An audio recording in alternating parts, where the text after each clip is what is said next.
Well, the complaints and the emails and the tweets and the Facebook comments are still coming in about Ben Carson versus the mainstream media. And a lot of people are siding with Ben Carson. I think in the short run this has helped him because this is a guy who has rocketed to the top of the presidential polls on the Republican side with a very inspiring life story and just the way he handles himself, his sort of soft-spoken, low-key demeanor. He carries himself with a quiet dignity. He was a world-class neurosurgeon. He brags about not being a politician, which also means he's never been through the standard media vetting that politicians get. I mean, Robert Costa of the Washington Post observed on Mediabuzz that most presidential candidates, and this is an unusual year, they've been governors, they've been senators, they've been House members, they've been through campaigns where journalists have dug into their backgrounds, and they've been vetted to some extent, although you never have as harsh a spotlight as you do when you run for the White House.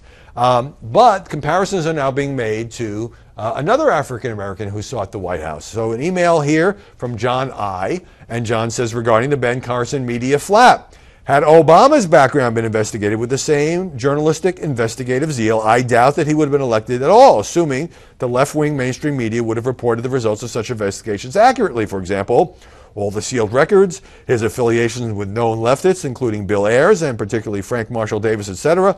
I believe this political assassination attempt on Ben Carson is payback for Hillary's treatment by notable politicians, commentators, and Fox News, and yet I have not heard this point made by any newscaster or organization. Well, I don't think the media attempts to look into Dr. Carson's background as payback for anything. This goes on in every campaign, which is not to say that it's been done well. I think they're, particularly by Politico with that huge fabrication headline, which Politico then had to back away from.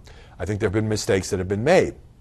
As far as President Obama, there seems to be a belief among those who don't like this president, have never liked this president, that if only the media have done their job, he would never have been elected in the first place. That's attributing an awful lot of power to mainstream media. I certainly would say that we have a very big role to play in elections and politics, but there have been a number of presidents who've gotten themselves elected. Ronald Reagan was one, without a lot of strong backing from the mainstream media.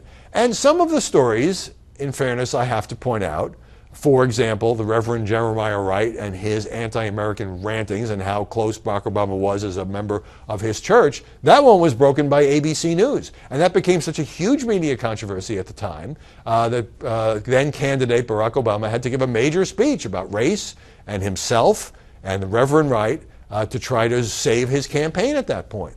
And there have been other instances in some of his books about a composite girlfriend that he had to admit was a composite, where the press did its job. Now, I would be the first to say, I said this in 2007 and 2008, I've said it many times since, and I will say it again here, Barack Obama got the softest ride of any major presidential candidate in the last half century, or certainly that I have seen from the media, and that certainly probably helped smooth his path to the White House, but still, he had to get himself elected. And then in 2012, having been president for 4 years, he had to get himself reelected.